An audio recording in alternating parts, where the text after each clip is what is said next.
attracting wealth, the secrets of the millionaire's mind. When I refer to wealth, I mean much more than just money.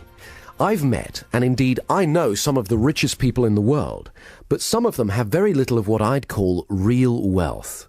Some of them are workaholics with little quality time or friends, just looking for the next million. Of course, wealth is partly about having money, but real wealth is good health. Without your health, what use is money? Real wealth to me is having good friends who you can share intimate and pleasurable experiences with, laugh with, who stimulate and fascinate you. Real wealth is feeling happy most of the time. Real wealth is a sense of knowing you're contributing something to the world, that your life is worthwhile. After all, you are unique. Nobody can do things exactly the way you do them. Everyone has special skills they bring to the world, and the fulfillment of that is a wealthy feeling. First of all, I'd like to start by dispelling some myths about money, by perhaps challenging some of your views about money, because before you can truly become richer in the physical world, you're going to have to become richer in yourself. Stop for a moment and ask, what would having more money give you that you don't already have? Whenever I ask this question, most people have ideas come to mind like freedom, security, or power. The good news is, these are states, and it's easy to create them. But wealth is relative. When some people become millionaires, 100 million then seems like a lot, and 1 million doesn't. People who think like this can never have enough money. In a sense, they always feel poor inside. The Indian guru Swami Muktananda, upon arriving in America, stood at the airport and said, "They live in paradise, yet they'll never know it." For the next few minutes, I'm going to talk specifically about money, and firstly, why some people are good at creating money and others are not. Many researchers have found the distinction is predominantly in the way that we think. I don't mean intelligence, but thought patterns. Some people have what I call a poverty consciousness. Deep down at an unconscious level, they just don't believe they're worthy of wealth. Or they fill their heads with thoughts about why they're poor, or why life isn't fair, why others have so much more than them. If you've got thought patterns like that, we're going to change them, because this part of the positivity system will help you reprogram yourself so you automatically begin to think more like a millionaire. As the author James Allen says in his book, As Man Thinketh, a particular train of thought persisted in, be it good or bad, cannot fail to produce its results in the character and circumstances. A man cannot directly choose his circumstances, but he can choose his thoughts, and so, indirectly, yet surely, shape his circumstances. Research has shown that a massive proportion of those who suddenly get enormous sums of money, for example from lotteries or inheritance, are great at losing it all very quickly. 80% are actually worse off financially just 2 years later. That's because inside they still feel poor, and the mind has to prove itself right. It can't deviate from its self-image. So if deep down you think of yourself as poor, or if you constantly fear poverty, that's usually what you'll get. In the words of Jim Rohn, if someone hands you $1 million, best you become a millionaire or you won't get to keep the money. You need to have the self-image of someone who deserves great wealth. What we're going to do next will help you develop and install in your mind a prosperity consciousness, which is much more than attracting money. It's a change in your self-image to one of greater harmony, so you begin to notice the abundance that surrounds you, taking so much more pleasure in everything. If someone has money problems, that's usually only a symptom, but not the root cause of the problem. There's something in them that needs to change. This isn't just another get-rich-quick scheme. The positivity system helps you change your fundamental attitudes towards wealth. As the saying goes, give a man a fish, he eats for a day. Teach a man to fish, and he eats for life. So what is money? The earliest system of trade was bartering. Eventually, coins were used to represent the value of things. They were the first IOUs. Then came paper money. A dollar bill is an IOU from the government. They used to print only as many dollar bills as they had gold reserves to support in the bank. However, in the 1940s, the governments of the world decided to abandon the gold standard system. Since then, they've been printing money like it was going out of fashion. So now there's only a fraction of gold in reserve compared to the amount of paper money in circulation. Even paper money is being replaced by plastic credit cards and numbers in computers. So money is essentially a symbol. Quite simply, money is a form of confidence. Say, for example, you and I are sitting here and we have $1 bill between us, and we pass it back and forth. If we do it really quickly, in a week we could spend $1 million. Money is the oil in the machine of the economy of a nation. It allows the flow of goods and services. Another way of looking at money is as packaged experience. Your efforts and work is translated into money, then it's translated back into a vacation or an automobile or whatever.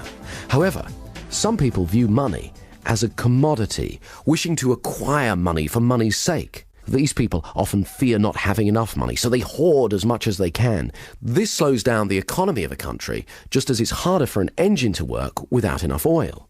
Also, these days, there are plenty of people who use money to project power, success, and happiness. However, money itself is not a source of happiness. Happiness is a neurochemical event. It's a state that you generate within you. History's littered with people who found that money alone wasn't enough. Elvis Presley, Howard Hughes, Marilyn Monroe, Christine Onassis, and the Gettys are all prime examples. The musician Ry Cooder said, "All the money in the world is spent on feeling good." But you already know that good feelings are just states of mind and body. So part of the equation of becoming wealthier is simply to cut out the middleman and just have the good feelings that the money would have given you. Some people say, well, I can't feel self-respect or achievement until I have a certain amount of money in the bank. Of course, it's great to have targets and goals, but why don't you make one of them feeling good now? Let's talk about negative thoughts about money. Most people have been programmed with some negative financial limitations. They've been taught things like the Bible says money is the root of all evil.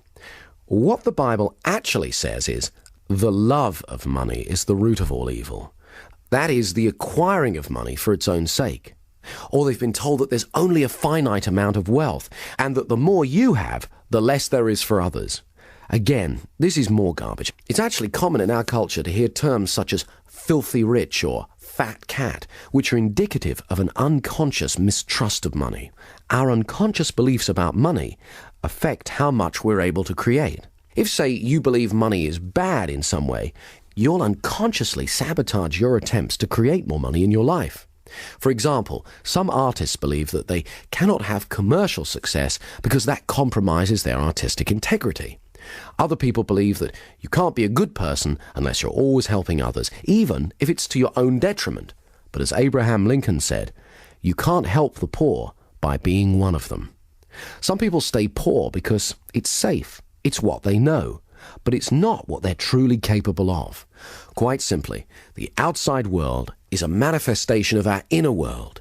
As you use the positivity system, you're going to let go of any old limited ideas you've had about money and program your mind to become more prosperous. Limited ideas about money are historically derived. During the Middle Ages, the feudal system gave wealth to a privileged few, whilst the masses were tricked into believing that poverty was their salvation. This hierarchical system of power assumes that there's only a finite amount of wealth to go round, implying a scarcity of wealth. That is like some of the corporations of today, where power is top-heavy and everyone competes for their position. In some cases, poverty was glamorized, and for many years it was actually considered a Christian virtue. Some people who grew up in the last century during the Depression, or experienced rationing of food and essentials during the Second World War, have unconscious beliefs that there just won't be enough to go round, and many of them have inadvertently passed them on to their children. One of the extremely negative attitudes about money is holding resentment towards someone else's wealth. That comes from a place of very low self-esteem, and it keeps those people stuck. It's better to wish the best for others. When it comes to money, nearly all the self-help and metaphysical books refer to something called the law of attraction. The law of attraction is a useful metaphor for synchronicity, which can be described as the appearance of meaningful coincidences or incidences of chance. For example, have you ever thought about someone, the phone rings, and it's them? Now, is that telepathy, some kind of magnetic attraction, or just coincidence? Have you ever thought about, say, getting a particular car? Then suddenly you see that type of car everywhere. Maybe you're just noticing how many of those cars were there already. Wouldn't it be good to attune your mind to notice how many opportunities there are to become wealthier? Some people believe the mind is like a magnet, that what we hold uppermost in our attention, we attract to us. In other words, we always get more of what we focus on. In music, there's something called the principle of sympathetic resonance. If you have two pianos in the same room and you hit a C note on one piano, you'll find that the C string on the other piano will start vibrating in resonance at the same rate. In the same way, you're always attracting people and circumstances that resonate with your predominant thoughts. Whether you choose to believe in the law of attraction or not, it's interesting to note that many highly successful people do. Those who focus on the positive in life and attract it to them are called lucky. I personally believe we create our own luck. That is what's meant when it says in the Bible, "A man is what he thinks about all day long." Your thoughts are an energy that are powerful and creative. I've found that most wealthy and successful people tend to employ the same simple habits and beliefs about prosperity. However, the same rule of habits and beliefs applies to poverty as well.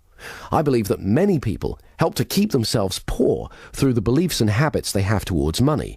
They use the evidence that their lack of money has made them poor, whereas sometimes their poor behaviors in relation to money is what keeps them from experiencing abundance. They've affirmed over and over again, often unconsciously, that they're poor, so it's become a self-fulfilling prophecy, a poverty consciousness. What the positivity system does is helps you to change that. I'd like to share with you some techniques that I've used myself that have helped me dramatically increase my personal wealth. I've taught them to others, they've also increased their wealth, and now I'd like to share them with you. One of the first things that made a major difference for me was consciously deciding to do things differently. Years ago, I definitely had a poverty consciousness, worrying constantly about being poor or how not to be poor. So guess what? My attention was, yes, on poverty. For example, when a bill would come through the mail, I'd open it, I'd worry about how I was going to pay it, I'd feel poor inside. Obviously, it's important to be financially organized and consider how best to pay bills. However, I was also affirming to my unconscious mind a poverty belief. If you're going to be wealthy, it's just as important to prepare for wealth by feeling rich inside. So what I started to do when I opened a bill was vividly imagine I had thousands in the bank. You can imagine how good that feels. I was sending a new message to my unconscious. Some people try saying affirmations like, "I am truly wealthy." But if deep down you don't believe that, it's next to useless. You have to create a feeling of wealth by vividly imagining yourself as wealthy over and over again.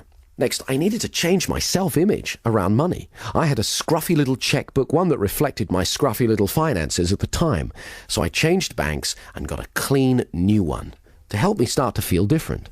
The mind is sensitive, so it's important to signal to yourself that positive changes are happening. Then the real fun began.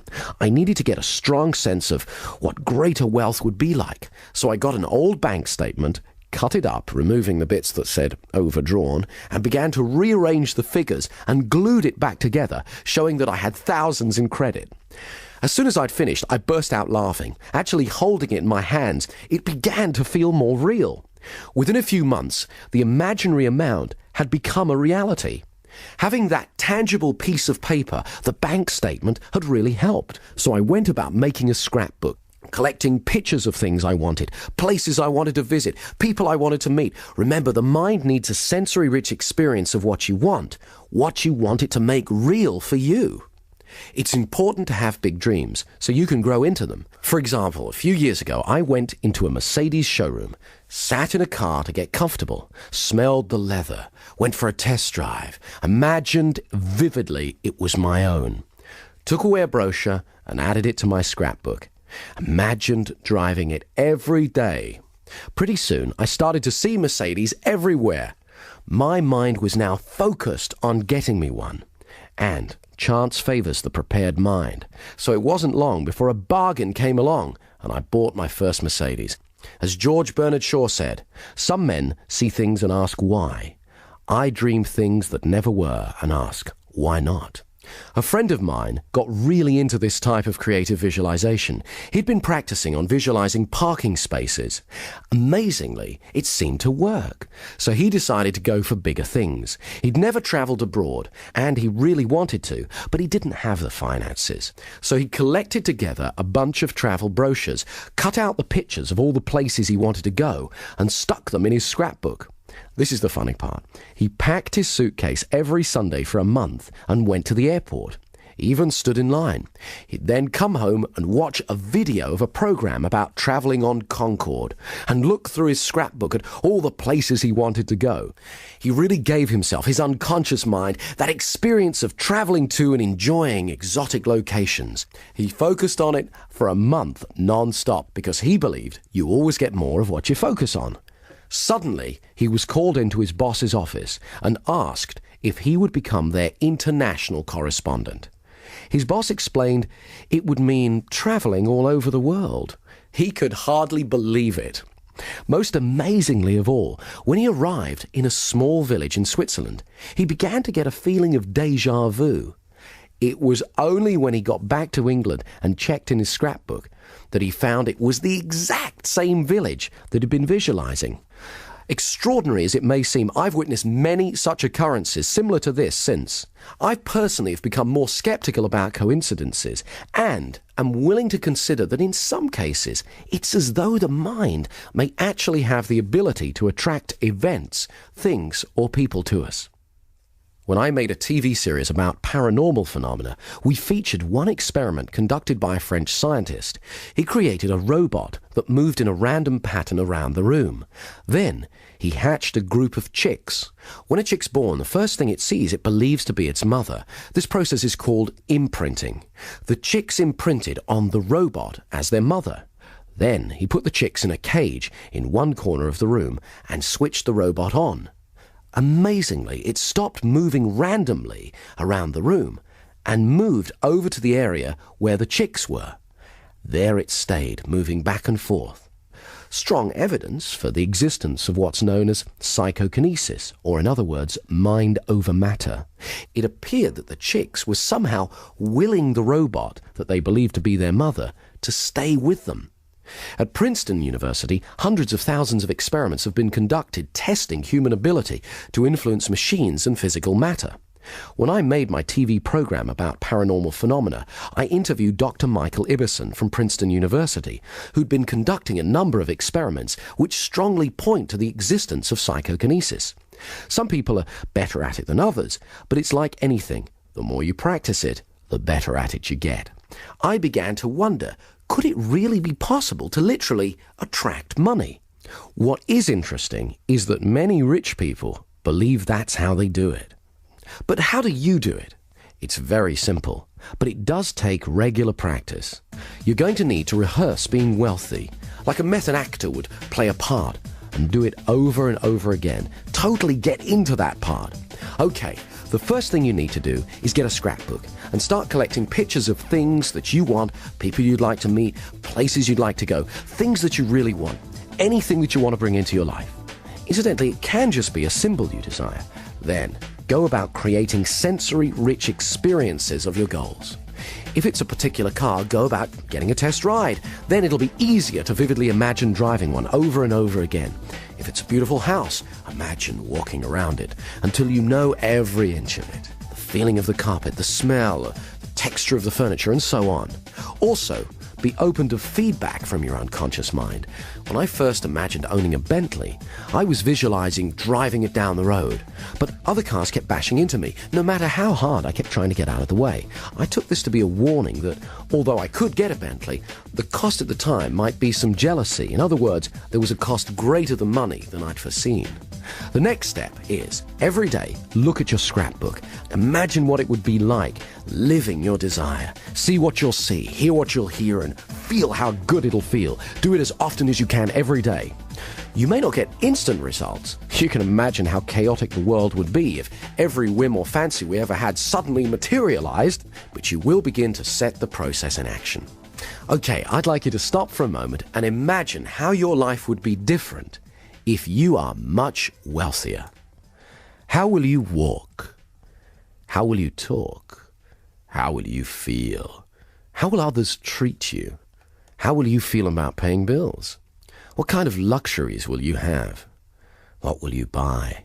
How will it feel better to be earning more money?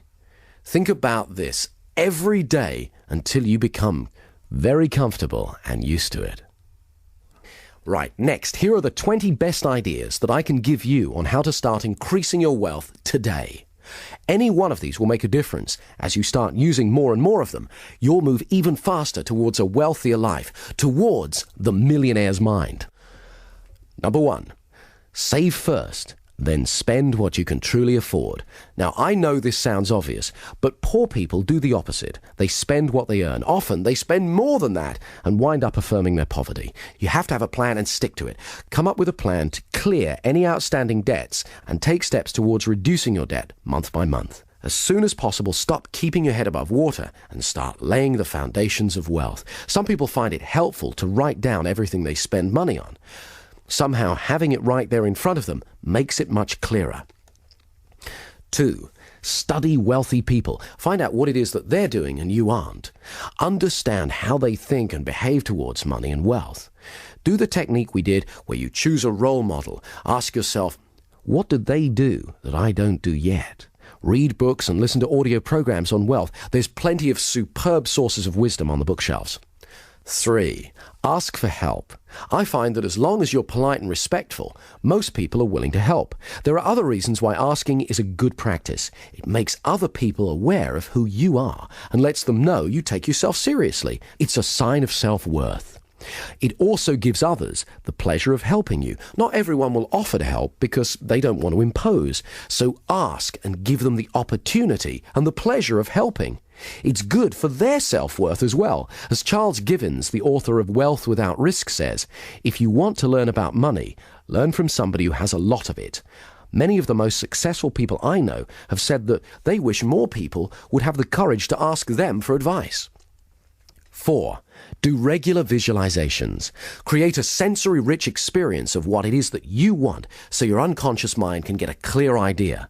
Also, walk around for an hour each day, imagining you have everything you want. Walk into a restaurant as though you are a multimillionaire or a famous rock star or whatever it is that turns you on. Do it like a method actor would, totally get into the part, because it conditions your mind to get used to success, and it's a lot of fun. 5, make a joy list. Think of everything you love doing. Then, regularly treat yourself. Let yourself know that you really care about yourself. How do you expect other people to treat you if you don't occasionally treat yourself? 6, continually stretch yourself. Dare to dream and think big. Push the limits. I don't mean take unnecessary risks, but most achievement involves some leaps of faith. You can either choose a life of getting by and surviving, or you can push the boundaries. That's how human beings grow, by stretching. As the saying goes, if you keep doing what you've always done, you'll just get more of what you've already got. Highly successful people are continually stretching themselves. Stretching means moving out of the comfort zone. It's easy to become complacent and get stuck. However, if you continually look for bigger challenges, then you continually grow. It's important to have big dreams so you can grow into them. As Donald Trump says, you have thousands of thoughts every day. You might as well make them big ones. 7, get comfortable with money. Carry an appropriate amount of money. Get used to having it on you. Get comfortable with it. This sends an important message to yourself. One technique I used was to practice writing out checks and paying in slips for millions of dollars until I felt comfortable doing it. Obviously, don't leave them lying around. Doing that process meant that I was able to feel comfortable paying out large sums of money and to paying in large sums of money. So I conditioned myself to become a wealthier person. Far too many people are scared by large sums of money.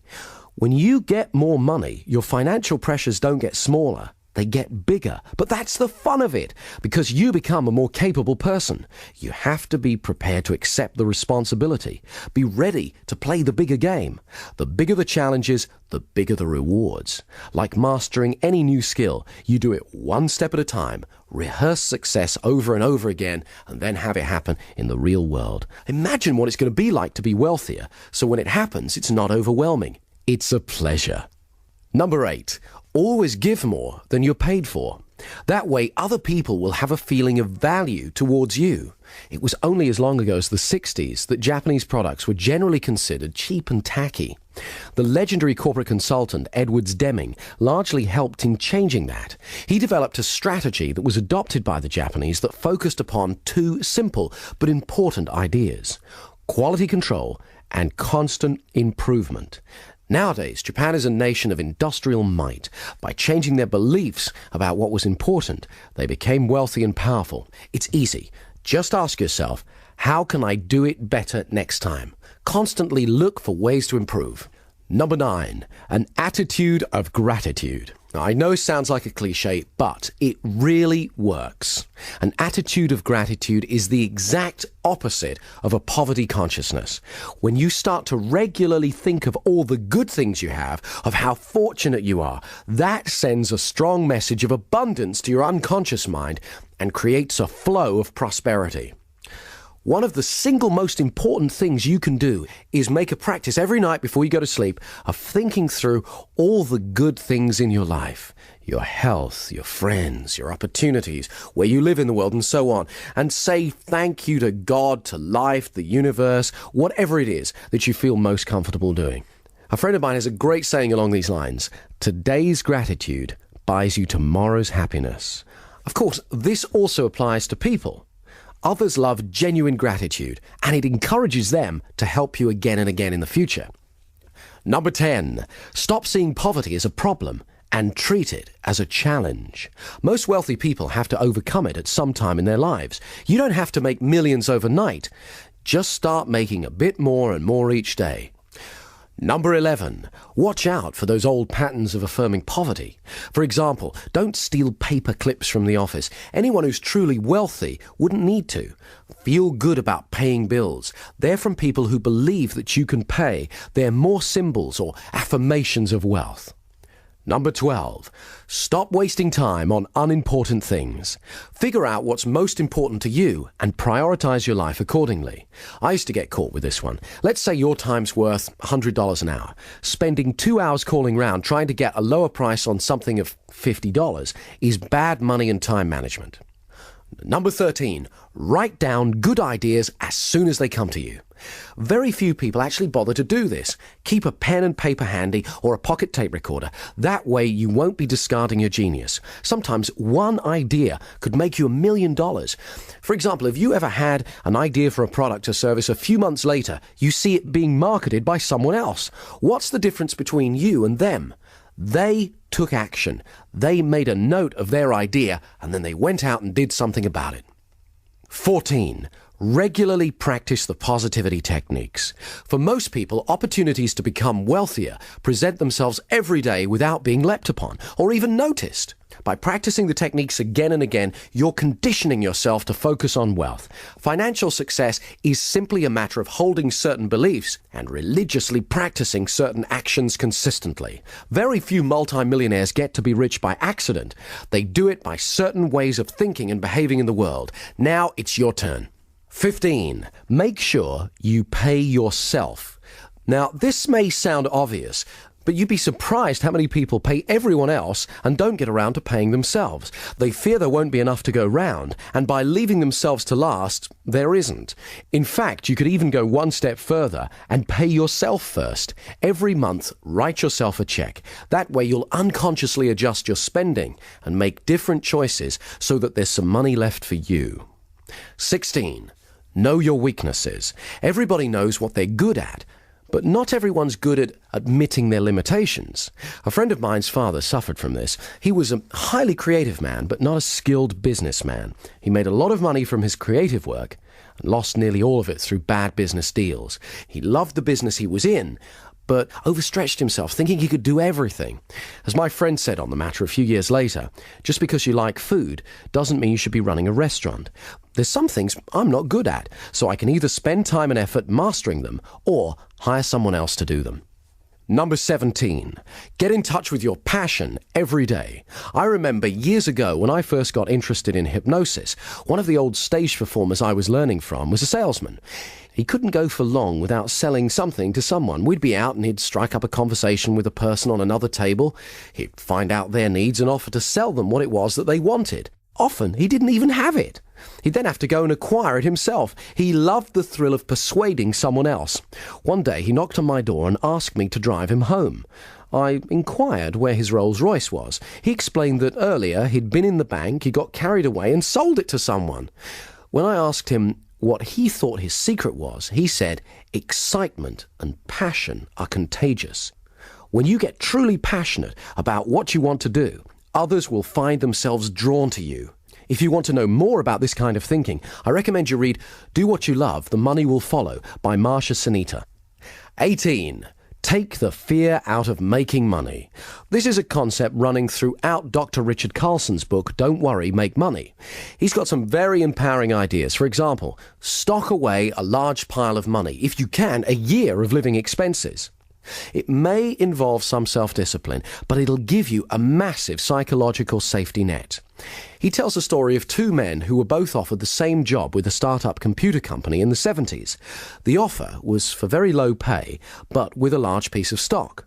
The man who was living paycheck to paycheck thought it was too risky and passed. The one who'd put away some savings took the offer, and needless to say, within a few years he'd amassed a huge fortune. The moral of the story is that in most cases, creating abundance usually involves some risk. As the saying goes, risk is the currency of the gods. Richard Carlson also uses another example of how taking the fear out of money helps when he says, be prepared to walk away from a negotiation. You can usually go back.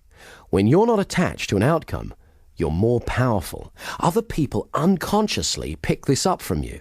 He uses an example where, say you find a house you love, the asking price is $100,000.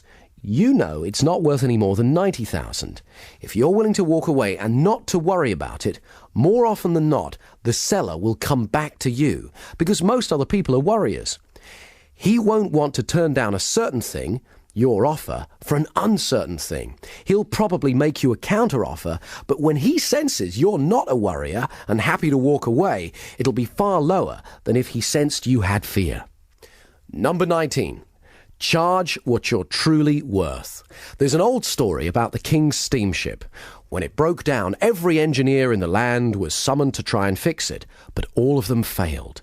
Then, one little old man said that he could do it, but he wanted $300. The king agreed, and the little man took out a tiny screwdriver, turned one screw, and the steam engine began working perfectly. $300, please, said the little old man. The king, looking rather dismayed, exclaimed, $300 for turning one screw? No, replied the little man. $1 for turning the screw, $299 for knowing which screw to turn. Some people are frightened to charge what they're really worth because they fear they won't be in demand. But this strategy can keep you falsely overworked rather than giving you more money for doing less and having more time to concentrate on other ways to create abundance. Remember to reevaluate from time to time your real worth. And finally, number 20, keep going. Every successful person at some stage has to go through the frustration barrier. Colonel Sanders, who started Kentucky Fried Chicken, is a famous example. When he reached retirement age, he looked at his Social Security check and thought, I need to make some more money. So he sat down and thought through what his resources were, and he remembered that everyone loved his chicken recipe. So he went to a local restaurant and explained that he had a great recipe. He didn't want to sell it to them. All he wanted was a royalty each time they used it. Of course, they weren't interested. So he went to another one, and another one, and another one, and another one. 1,009 rejections later, he got his first acceptance. I've seen far too many people fail just because they didn't hang in there. Very few people get successful without effort and persistence. Finally, I want you to remember that true wealth is not measured by money alone. Start today. Take stock of your true wealth. Create a plan and start moving towards it. Make the changes that you need to make. After you've begun to enjoy more of the success that you desire, you'll look back and be thankful that you did. Positivity. Positive software for your mind.